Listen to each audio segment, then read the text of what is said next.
할렐루야. 명절 아직도 끝나지 않았으니까 마지막 순간까지 은혜롭게 잘 보낼 수 있기를 바랍니다. 우리 기독교를 변화의 종교라 그렇게 흔히들 말하고, 지금까지 많은 종교가 있지만은 기독교는 좀 특이하게 사람을 변화시키는 종교다, 그렇게 다들 말하고 또 지켜왔습니다. 특별히 제가 이제 신학생활 할 때 60년대 70년대에는 부흥사들의 그 역할이 참 많았었습니다. 그래서 부흥회도 많았고, 부흥회 하는 곳곳마다 성령의 역사 임하니까 변화받고 새롭게 되는 사람들이 참 많았었어요. 그래서 진짜 교회 가서 은혜 받으면 변화되는구나. 그래서 많은 사람들이 너 교회 가면 사람 된다, 그런 이야기들을 많이 했었습니다. 근데 요즘 와서는 기독교에 대해서 인격과 삶을 변화시키는 그런 변화를 안겨주는 종교다, 이렇게 믿는 사람이 별로 없는 것 같아요. 일반 종교랑 별 다를 바가 없다, 그렇게 말들 하는 거 듣기 때문에 그럴 때마다 마음이 참 속상해요. 분명 그 하나님은 살아계시고 지금도 일하시고 계셨기 때문에 주님의 손에 붙잡힌 바 된 사람들은 끊임없이 변화가 일어나는데, 왜 기독교인은 많아진다 하면서도 기독교가 이렇게 많은 사람들로부터 조롱과 멸시를 받고 있는가? 믿는다 하면서도 예수님의 손에 붙잡힌 바 되지 못한 그런 종교적인 삶을 살고 있기 때문에 그렇지 않나 하는 그런 생각이 듭니다. 제가 어떤 말씀을 전할까 기도하는 중에 이 말씀을 스쳐가면서, 특별히 명절 때 되면은 믿지 않는 가족들과도 많이 접촉이 일어나는데, 예수 좀 믿어라, 이렇게 부드럽게 말을 했다 할지라도 너나 잘 믿어라, 이렇게 될 수 있는 경우가 많이 있는 거죠. 옛날에는 그래 믿어야죠. 지금은 상황이 어렵지만 내가 꼭 믿겠습니다, 이렇게 대답들을 많이 했는데, 지금은 믿는 사람이나 안 믿는 사람이나 별 다를 바가 없대요, 이렇게 막 말을 합니다. 왜 기독교를 변화의 종교로 이렇게 말했을까요? 그것은 예수님을 믿는 사람은 하나님의 성령과 말씀에 붙잡히게 되면서 그의 인격과 삶이 변화를 가져오기 때문입니다. 일반 종교는 살아있는 게 아니라 사람이 만들어 놓고 살아있는 것처럼 믿어주면서 복을 달라고 합니다. 내가 만들어 놓고 내가 그 앞에서 복을 달라 하니까 이건 말도 안 되는 것을 우리는 믿고 있습니다. 왜요? 인간이 만들었기 때문에 형체는 있지만 생명력이 없거든요. 우리 하나님은 우리가 만들어서 있는 분이 아니고 스스로 자존하신 분이란 말입니다. 그분이 말씀하기를 나 여호와는 전능하다, 그렇게 말씀하시니까 그 전능하신 하나님께서 우리의 삶에 개입하면은 반드시 살아계신 하나님이 나와 함께 하고 있다는 증거가 나타나게 된다는 것이죠. 예수님을 만났던 여리고성의 수잔노 삭개오, 예수 만나고 나니까 자선 사고를 바뀌잖아요. 너 변화되어야 된다, 그래야 사람 된다, 그런 말 안 해도 예수님 만나고 나니까 스스로 고백하기를, 주여 내가 토색한 것 있으면 내가 다 물어내겠습니다. 예수님께 너 그렇게 해야 된다, 아니에요. 예수님 만나서 예수님의 빛이 내 안에 들어오니까 어둠에 잠겼던 내 삶이 드러나면서 내가 잘못되었구나, 내가 어떻게 살아야 되겠구나 하는 그 길이 보이면서 내가 선택을 하게 되고 변화를 안기더라는 것이죠. 수가성에 정결지 못했던 여인, 그 여인이 예수님 만나고 나니까 예수님께 너 가서 좀 전도 좀 해야 되겠다, 그래서 그가 변화된 게 아니라 예수님 만나자 가슴이 뜨거워지면서 슬그머니 나와서 동네에서 외치잖아요. 나를 변화시킨 그분을 당신도 만났으면 좋겠다, 와보라. 그래서 동네 사람들이 도대체 이 여자가 남의 가정을 몇 번이나 파괴했던 그런 문제 있는 여인인데 어떻게 이 여자가 이렇게 변화되고 이렇게 사람들 앞에 떳떳이 나타나서 내가 만난 그 사람 와보라 이렇게 할까? 그래서 그 사람의 말을 듣고 가서 예수님 만나서 이야기 듣다 보니까 그 동네 사람들 거기다가 예수 믿는 역사에 나더란 말입니다. 사람 구실 제대로 못했던 한 여인이 전도자로 바뀌더란 말입니다. 종교적으로 열심히 했고 바리새인으로서 우월감을 가지고 살아갔던 사울이라는 젊은이가 예수님 만나고 나니까 뭐요? 나는 가장 작은 자라 하는 그런 이름으로 바울이 되면서 복음을 전하는 그런 자가 되었던 것은 뭐요? 기독교가 그렇게 변화시키는 종교인 우리에게 보여주는 좋은 예이기도 하죠. 요한 사도는 요한 1서 5장 12절에서 아들이 있는 자에게는 누구를 말하는 거예요? 하나님 아들 예수가 있는 자에게는 생명이 있다. 생명이 있고 하나님의 아들이 없는 자에게는 생명이 없느니라. 우리가 어떤 일을 하려고 해도 힘이 있어야 하잖아요. 에너지가. 인간이 가지고 있는 힘은 뭐 한계가 있습니다. 제한받습니다. 그런데 하나님이 공급하는 힘은 무한정한 힘이기 때문에 그 힘을 공급받으면 뭐요? 나는 힘이 약해서 못하지만 내 안에 거하시는 하나님의 그 생명에 의해서 내가 그 일을 하게 되니까 인간이 감당하지 못한 일을 해 나가는 거란 말입니다. 예수님의 생명이 저를 지배하기 때문에 반드시 예수 안에 사로잡힌 사람은 변화되게 되었다는 것이죠. 그래서 예수 믿는 자의 자긍심이라는 그런 제목을 선택해 봤습니다. 제목을 여러 가지로 생각하다가 적어도 우리가 예수 믿는다면은 이런 보람, 이런 기대감, 또 내가 누리고 있는 사실에 대한 즐거움과 감사를 표현할 수 있어야 될 텐데 왜 우리는 이렇게 못난 일을 살아가고 있는가? 그게 너무 마음이 아파서 오늘 이 제목을 가지고 말씀 함께 나누고자 합니다. 여러분, 어떤 씨앗이든지 씨앗은 고유한 생명에 의해서 자라고 열매를 맺게 되죠. 씨앗에 사람들이 와서 너 잘해야 된다, 저래야 된다 이렇게 한다고 되는 게 아니라 씨앗을 딱 심고 난 뒤에는 거름이 공급되는 대로 자연스럽게 그는 뭐요? 그게 콩이든지 감자든지 고구마든지 어떤 열매든지 그대로 성장해 간다. 왜? 자체 안에 있는 생명에 의해서. 알갱이 속에 어떤 생명체를 갖고 있느냐에 따라서 나무의 종류가 결정되고 열매가 결정되는 것이죠. 나무 자체가 무슨 내가 노력해서 돌감이 단감되는데 그게 아니에요. 그냥 내 안에 있는 생명체가 단감이면 단감 맺듯이 사과면 사과면 맺듯이 자연스럽게 맺게 된다는 것이죠. 이전에 내가 예수 믿기 전에는 뭐요? 내가 아담으로부터 물려받은 제한받는 유한한 존재인 인간, 죄를 물려받은 유전받은 그런 죄인으로 내 삶을 살아왔습니다. 그러니까 나는 뭐요? 어느 정도 내 의지와 내 결단력 가지고 일을 추구해 나갈 수 있지만은 완벽하게 하나님이 요구하는 삶을 살아갈 수 없습니다. 그런데 하나님의 성령이 내게 오면은 그 순간부터는 뭐야? 나는 약하지만은 그 강한 하나님의 손에 의해서 내가 강한 자로 살아가야 되는 것이죠. 콩을 심으면 콩을 반드시 거두게 되죠. 그죠? 감자 심으면 감자를 거두게 되듯이 심령에 예수 그리스도라는 생명력을 내가 영접하게 되면 그 생명에 의해 내가 지배를 받게 되고 내가 내 삶이 달라지는 거란 말입니다. 내가 달라지겠다고 무슨 결심하라고 노력이 된 게 아니라 내 안에 자체적으로 뭐요? 생명력이 나를 그렇게 만들어 간다는 것이죠. 그렇다 한다면은 신자인 우리가 하나님이 원하시는 삶의 열매를 맺지 못하고 있는 이유는 어디 있을까요? 종교적인 열심을 내가 갖고 있지만은 어디까지는 뭐요? 내 노력이죠.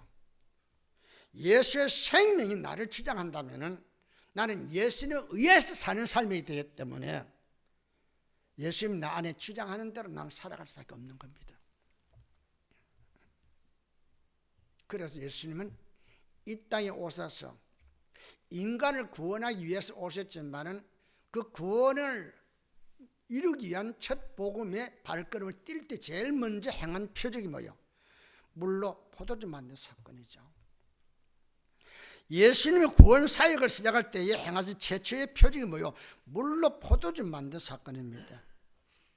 예수님은 물로 포도주 만든 것처럼 인간을 개조시키고 변화시키기 위해서 이 땅에 오셨다는 겁니다. 그러니까 여러분과 내가 예수를 믿는다면 우리는 예수님의 손에 의해서 반드시 뭐요? 변화가 되어야 한다는 겁니다. 이 사건은 예수님이 이 땅에 오신 목적이 무엇인가를 우리에게 잘 말해주고 있습니다. 인생은 근본적으로 변화시키려 오셨다는 것이죠. 그러니까 여러분과 나는 뭐요? 변화된 부분적으로 변화가 아닙니다. 그건 사람의 변화가 아닙니다. 내 안에 본질적인 내 자신의 변화가 일어나게 되어지면 그것이 뭐요? 외부로 드러나게 되어지면서 내 말씨도 바뀌어지고 내 행동도 바뀌어지고 내 생활 안에 열매가 맺혀진다는 것입니다. 죄로 죽을 인생을 하나님의 생명을 거듭내 새로운 피조물이 되어 하나님 나라 백성을 구원받고 영생 얻는 기쁨의 삶을 살아가도록 하기 위해서 예수님이 오셨단 말입니다. 그러니까 예수 안에 있는 사람 먼저 뭐요? 나는 구원받았다. 나는 하나님 자녀가 되었다는, 나를 영생 얻었다는 거예요. 지금 내가 죽은다 할지라도 내 육체는 흙에 묻지만은 내 영혼은 하늘에게 간다고 하는 이 놀라운 기쁨과 자긍심을 가지고 살아가게 되는 겁니다. 그런데 왜 우리에게 그게 없느냐 말입니다. 점점 시대가 흘러가면서 기독교에 대해서, 예수님에 대해서 지식을 많아져 가는데도 예수의 생명 우리에게 점점 사라져가는 그런 일을 보게 된단 말입니다. 이게 너무 안타까워요. 예수 만난 사람이나 예수님의 영향권 안에 들어간 사람은 누구든지 그 사람 어떤 사람이든지 말이에요, 변화된 삶을 드러내 보이게 되어 있는 것입니다. 왜 그래요? 내가 예수를 위해 사는 게 아니라 예수님이 나를 지배하고 다스리는 삶이기 때문에. 전에는 내가 주인이었어요. 예수 믿는 순간은 내가 내 마음에 버려 내려앉고 그 자리에 예수를 모시고 나는 수종되는 화인에 불과한 거예요. 그러니까 주의 뜻이면 그렇게 살아가는 거죠. 그렇게 안 살아간다면 뭐죠? 여전히 나는 종교 생활에서 벗어나지 못하고 있는 거예요. 내가 주인이에요. 내가 좋아서, 내 유익을 위해서 내가 노력하고 내가 계획을 세우고 애쓰는 것이죠. 신앙은 그게 아닙니다. 신앙은 하나님의 영이 하나님의 말씀과 함께 나를 지배하고 다스리는 삶이죠. 수십 년간 교회를 다녔다는 사람에게서 예수님의 형상을 읽을 수 없습니다. 여러분, 내 얼굴은 각각 달라요. 그러나 아무리 못난 얼굴이라도 그 사람의 심성 자체가 뭐요? 하나님의 형상을 닮은 사람이 있고, 얼굴은 기가 막히게 이쁜데도 그 심성이 뭐요? 악한 영을 가지고 사람을 괴롭히는 좋지 못한 그런 행동하는 사람이 있잖아요. 그러니까 얼굴을 예쁘냐 아니냐는 문제가 아니라 얼굴과 외모가 어떤지 간에 그 내 안에 있는 심성 자체가 예수화되어 있어야 된다는 것이죠. 그래서 예수님의 형상을 내가 닮아가죠. 저 사람 진짜 예수 믿는 사람 같다. 이게 와야 될 텐데. 그 사람이 교회 다녀요? 직장에 한 20년 같이 있었는데 한 번도 그 사람 나 예수 믿는다고 생각해 본 일 없으면 이렇게 된다면은 예수 잘못 믿는 거 아니에요? 그죠? 근데 우리는 내가 이래봐도 10년간, 내가 이래봐도 몇 년간 교회 다니는데, 글쎄 교회 다니는 것하고 예수 믿는 거하고 다르다 이거죠. 만약에 내 삶 속에서 나를 바라보는 사람들이 이 사람은 정말 예수 그리스도의 편지다, 예수님이 어떻게 생긴지 잘 모르겠는데 근데 이 사람 보면은 예수님이 어떤 분인지 알 수 있게, 이 정도 돼야 된다는 것이죠. 그런 삶을 찾아볼 수 없다면 그 사람은 예수와 상관없이 교회만을 출입하는 종교인이 불과하다는 것이죠. 근데 우리는 이걸로 만족하며 삽니다. 이거 내가 이래봐도 기독교인입니다. 기독교는 윤리적인 사람을 만드는 데 있지 않습니다. 새로운 피조물로 거듭나 하나님의 자녀를 살게 하는 데 있는 겁니다. 믿습니까? 여러분이 그렇게 살고 있는지를 살펴봐야 됩니다. 내가 종교인으로 윤리적으로 누가 보든지 착한 사람이고 선한 사람으로 산다, 물론 그것도 좋죠. 그러나 그보다 더 중요한 것은 뭐예요? 내가 하나님의 자녀요, 하늘나라 백성으로 내가 살고 있는가를 자기를 살펴봐야 합니다. 예수님의 친척의 결혼식에 초청을 받아 어머니 마리아를 모시고 제들과 함께 참여를 하게 됩니다. 잔치가 한참 무르익을 때에 여주인이 손님 젖대를 하다가 포도주가 딱 떨어지니까 친척들은 마리아에게 넌지시 포도주가 모자라 난처하게 되었다고 하소연합니다. 어쩌나 손님은 구역구역 모여들고 있는데 준비한 포도주가 떨어지면 흥이 깨지잖아요. 손님들로부터 성의 없는 잔치라고 비난을 받게 될 것인데 걱정이잖아요. 그래서 마리아한테 걱정하니까 마리아가 알았어. 그러고 난 뒤에 예수님께 딱한 사정을 말하면서 도와주라 하잖아요. 얘야, 이 집 지금 사정이 이러니까 네가 좀 도와줘야 되겠다 하는 게 예수님께서 내가 지금 일할 때가 아닙니다. 아직은 내가 일할 때가 아닌데요. 그랬지만은 어머니는 예수님께서 자기 말을 거역하지 않을 줄 알았기 때문에 하인들에게 말하기를 너희에게 무슨 말을 하든지 그대로 하라고 일러줍니다. 이 말의 뉘앙스 속에는 뭐예요? 혹시 너희들이 이해할 수 없는 말을 한다 할지라도 왜 시킵니까? 따지지 말고, 그 말이에요. 설명이 안 되니까 못합니다 하지 말고 설명이 되든 안 되든 이해가 되든 안 되든 그분의 말이라면 그냥 그대로 해보라, 그 이야기죠. 자, 딱한 사정을 알게 된 예수님은 하인들에게 먼저 뭐요? 운물가에 있는 돌 항아리 6을 가르치면서 운물에 있는 물을 항아리 속에 떠서 넣어라. 6 항아리 물을 채웁니다. 물을 채우려 해서 채웠습니다. 그러고 나니까 예수님 조금 있다 하는 말이 그 물을 떠서 연회장에게 갖다 주라. 아니 그럼 뭘 이중적인 이야기를 합니까? 처음부터 이건 물을 우물에 떠가지고 갖다 주지. 그 물을 항아리에 넣고 항아리 물을 다시 떠서 왜 그럽니까? 우리 이렇게 생각되지 않아요? 아, 예수님 왜 그래요?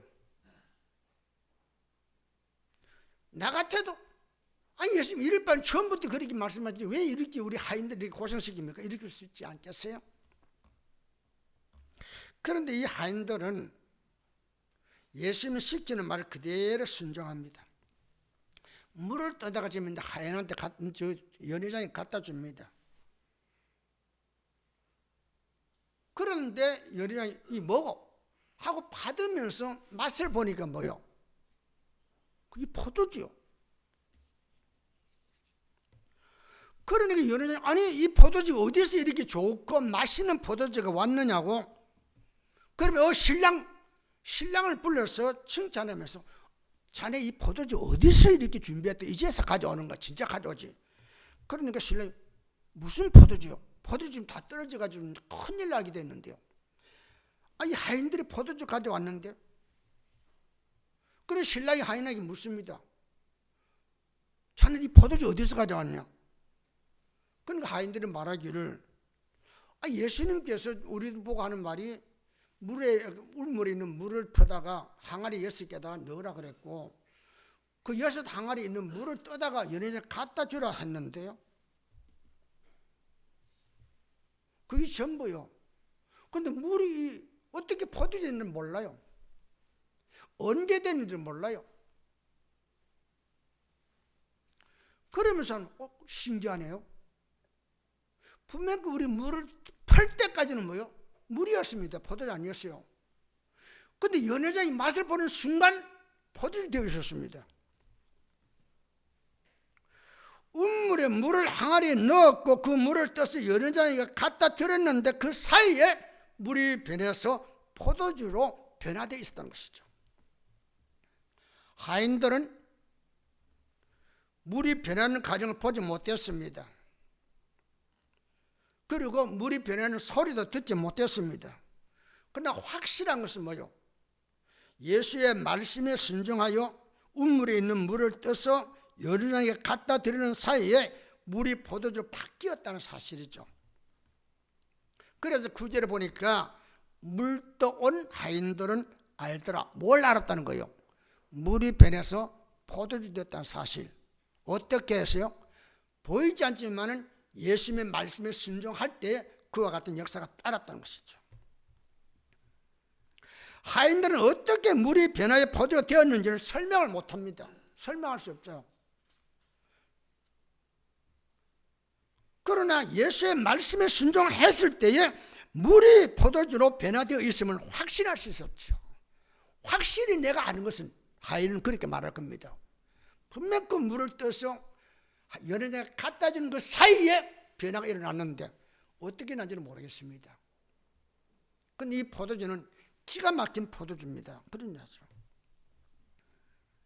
여러분, 여기서 우리는 하나님의 역사는 우리가 의식하지 못하는 순간에 끊임없이 일어나고 있다는 사실을 알아야 합니다. 근데 우리는 2000년 전 그때만 일어나지 지금은 일어나지 않는다고. 아니요, 일어납니다. 어제 제가 TV를 보다가 차인표 씨가 뭐 하는 걸 보았습니다. 제가 제목을 잘 모르겠습니다. 그런데 어떤 암 걸렸던 사람이 마지막 살지 못하고 죽는다고 그랬는데 자기가 병실에 누워있는 데에서 내려다보니까 바로 밑에 장례식이에요.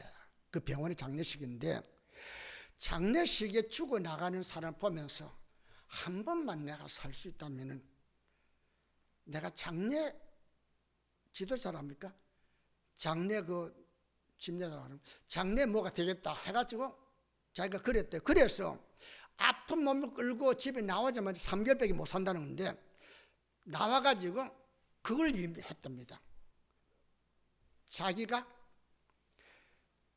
무연고 그리고 의탁 노인들 가운데에도 정말 가족이 없는 사람들 그 사람들의 시신을 내가 하리라. 그래서 바로 지금 이 코로나 때문에 아무도 시체 옆에 가지 않는데 자기가 살고 있는 대구 사람이 대구의 어떤 그 시청에서 찾아와가지고 당신이 장례식을 돈 받지 않고 이렇게 해준다 그러니까 제발 우리 구청에 이와 같은 장례식을 해달라 그래서 300몇 명을 지금 했다면 그런데 지금은 살았어요. 살아서 자기는 얼마나 보람되게 한지 모른다 그래. 내가 다 설명 못, 내가 설교하기 위해서 그걸 들은 게 아니고 그냥 슬쩍 지나가다 듣다 본 분 있어요 혹시? TV에 안 보는 게 좋긴 좋네요 보니까. 제가 그걸 보면서 야 기적이다. 기적이다. 그러면 그 사람 이야기가 뭐예요? 내가 죽음 앞에 이렇게 됐을 때 내가 이제 하루를 살아도 어차피 죽는 인생이니까 하루를 살아도 내가 정말 깨끗한 인생의 길을 걸어가야 되겠다. 그러면서 살았는데 지금 멀쩡하게 완치된 걸로 나왔다는 거예요. 그러니까 차인표 씨가 박수 치면서 사진 찍어주더라고요.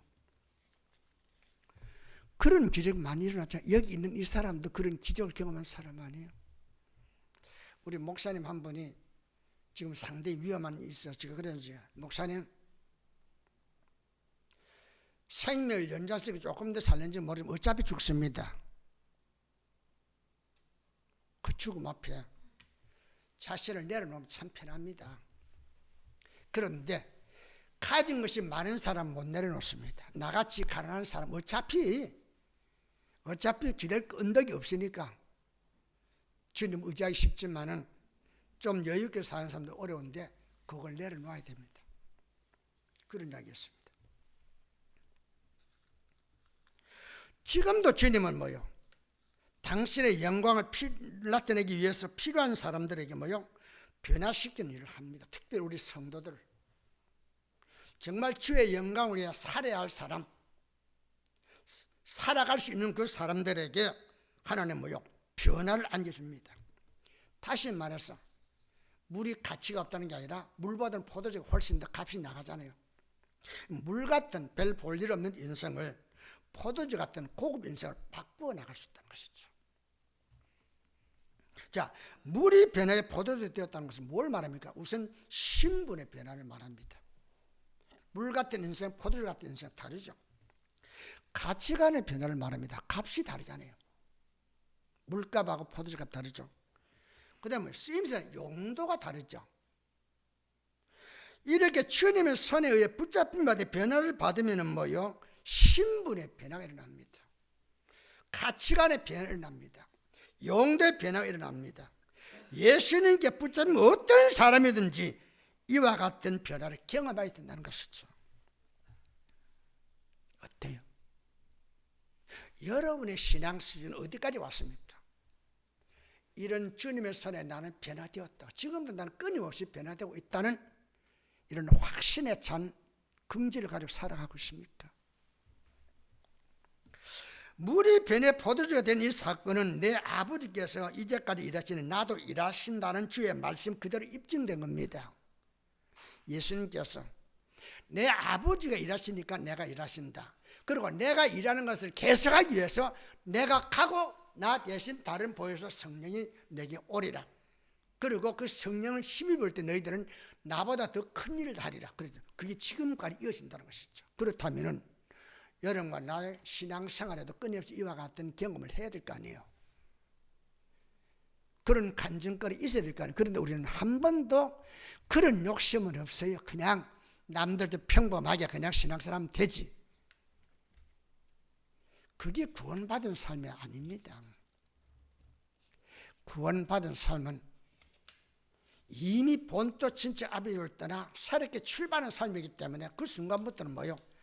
하나님의 나라와 그 의를 위해서 나가는 삶입니다.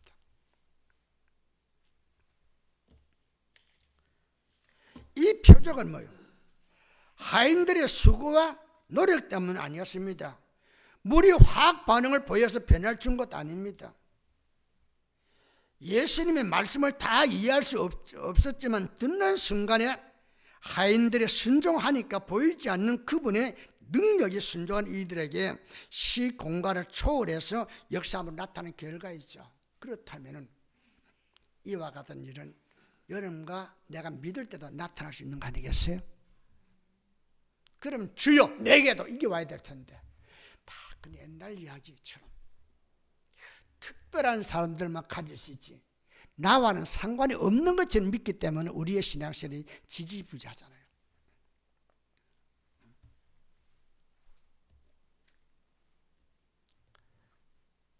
예수의 말씀을 다 이해할 수 없지만 듣는 순간에 하인들의 순종을 하니까 보이지 않는 그분의 능력이 순전히 이에게 시공을 초월해서 역사했기 때문에 그와 같은 경험을 갖게 됐던 것이죠. 우리는 내가 이해가 안 되는데 내가 그것을 안 믿어지는데 안 믿어지니까 하나님을 내가 믿는 것이죠. 안 믿어지니까 내가 다 할 수 있다면 뭐 하나님 필요하겠어요. 내가 안 되니까 내가 할 수 없으니까 전능하신 하나님의 도움을 구하는 거죠. 그러니까 너는 내게 부르짖으라 내가 내게 응답하겠고 내가 알지 못하고 심지어 이를 내가 내게 보이라고 하잖아요. 아담의 범죄로 우리의 후손 인생은 창조 때의 영화와 권위를 상실한 채 죄성을 지니고 태어나 본능적으로 죄의 지배 아래 살고 있는 존재입니다. 하나님과 원수된 삶을 지향하다가 죄값을 짊어지고 죽게 되고 끝내는 심판받아 멸망을 당할 수밖에 없는 인생을 구원하고자 독생자를 보내주셨기 때문에 누구든지 저를 믿으면 예수님의 손에 의해 인격과 삶이 변화되어 새로워지게 되어 있다는 것이죠. 그렇다면 나는 지금도 변화되고 있다 생각이 드는 겁니다. 여러분은 예수를 믿어 그분의 손 아래 지배받고 구원받고 삶이 변화되고 있는가 한 번쯤 돌아보시기 바랍니다. 구원받았습니까? 하고 물었습니다. 거듭났습니까? 하고 물었습니다. 그런데 장로 되시겠다는 분이 하신 말씀이 아니요. 그럼 언제요? 앞으로. 지금까지는 뭐요? 안 믿은 거예요. 예수는 현재요. 내가 믿는 순간에 거듭나는 것이고 거듭난 내 인생은 뭐요? 다시 옛날로 못 돌아가게 되어 있는 거예요. 한번 거듭나 하나님 자녀가 되었다면 그런데 어느 날 하나님 자녀가 되고 어느 날 하나님 자녀가 안 되고 어떻게 이것은 인간이 연약하기 때문에 인간의 지식의 한계가 이해가 안 되기 때문에 그렇게 생각할 수 있는지 모르지만 여러분 내가 정말로 그렇다는 해서 한번 거듭났다면 나는 하나님 자녀로 일단 거듭났다 하나님 자녀가 되었단 말이에요. 그렇다면 나는 하나님 자녀로서의 긍지를 가지고 자부심을 가지고 살아가야 될 거 아니에요. 그런데 왜 그렇게 못 사냐 말입니다. 이 신앙이 체계가 안 잡힌 거예요. 이런 사람들이 교회 안에 너무 많아. 그런 사람들이 장로가 되고 집사가 되고 권사가 되어 있다 보니까 그 사람 때문에 새신자들이 또 올라가지 못 성장하지 못하고 있는 거죠. 왜? 그 사람들을 모르니까 그게 그거거든. 신앙이 달라진 게 하나도 없는 거예요. 그런 면에서 우리는 책임을 져야 됩니다. 무한한 책임. 나 하나 때문에 내가 아무런 잘못을 범하지 않고 있는 것 같아도 내 미지근한 신앙 때문에 다른 사람을 실족시키고 있다는 사실에 대한 책임감을 느껴야 될 텐데 우리는 그런 것을 전혀 못 느끼고 있단 말입니다.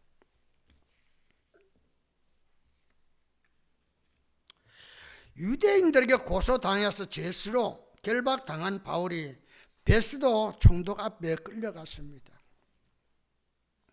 예수 믿기 전에 사울로 있을 때 이 바울을 너무 잘 알고 있었던 베스도는 복음에 사로잡혀서 예수밖에 모르는 그를 보고 하는 말이 바울아 내가 미쳤도다. 너 그 많은 학문이 너를 미치게 했다. 예수 때문에 미쳤다고 조롱과 핍박을 퍼부을 때에 사도 바울이 이렇게 말하죠. 베스도 카카요 내가 미친 것이 아니요 참되고 온전한 말을 하나이다. 당신들이 나를 볼 때 미쳤다고 말하지만은 내가 미친 게 아니고 내가 제대로 된 사람이요. 그러면서 외친 말이 뭐요? 말이 적으나 많으나 당신뿐만 아니라 오늘 내 말을 듣는 모든 사람도 다 이렇게 결박된 것 외에는 나와 같이 되기를 하나님께 원하나이다. 얼마나 자긍심 있는 삶의 보람과 기쁨을 가진 그런 고백을 남깁니까? 남들이 볼 때면 어이구 저거 어쩌다가 저렇게 포승지를 묶여서 죄인 취급을 당하고 있는가. 아이고. 그러니까 예수 믿지 말아야 이렇게 하는지 모르지만은 사도 바울은 예수 때문에 묶여있는 것 자체가 너무 자랑스럽다는 말입니다. 예수 때문에 어쩌면 가난한 것이 너무 행복하다는 것이죠. 이게 믿지 않는 사람, 신앙생활 덜 된 사람들 입장에서는 이해가 됩니까? 안 되죠. 그런데 사도 바울은 뚜렷하게 자긍심을 드러내잖아요. 예수 때문에 자신의 신분과 삶의 용도와 인생의 가치관이 달라진 삶에 나온 신앙의 간증을 자랑스럽게 하잖아요. 여러분은 친구와 이웃들에게 예수 믿는 나와 같이 되기를 소원한다는 말을 자신 있게 고백할 수 있습니까? 특별히 명절 때에 식구들 앞에서 이런 말하면 당연히 핍박받습니다. 조롱받습니다. 멸시받습니다. 그런데도 자신 있게 말할 수 있습니까?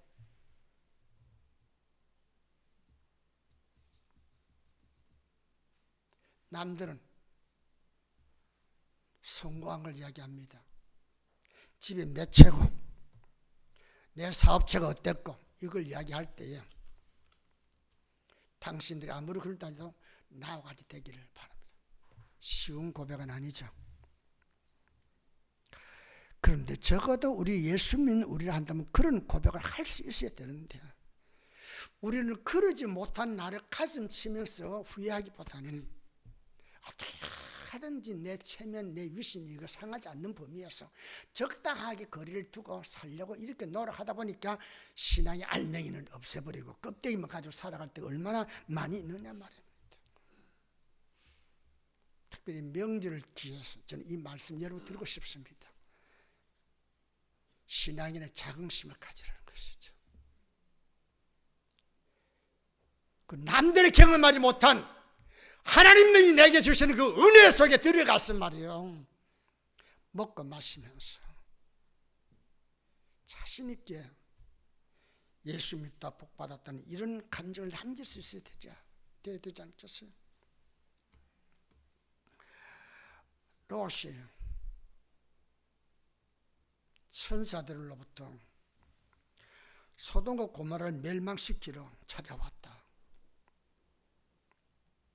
내게 속한 식구들이 누구인지 다 알려서 빨리 이 성을 벗어나라 그렇게 말했습니다. 롯이 자기 딸들과 장례를 약속한 사이될 사람들을 불렀습니다.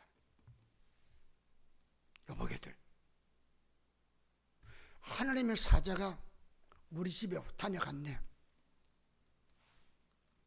하나님께서 이 죄악이 너무 넘쳐서 소돔과 고모라 성을 멸망시키겠다니까 우리와 함께 이 성을 피하자.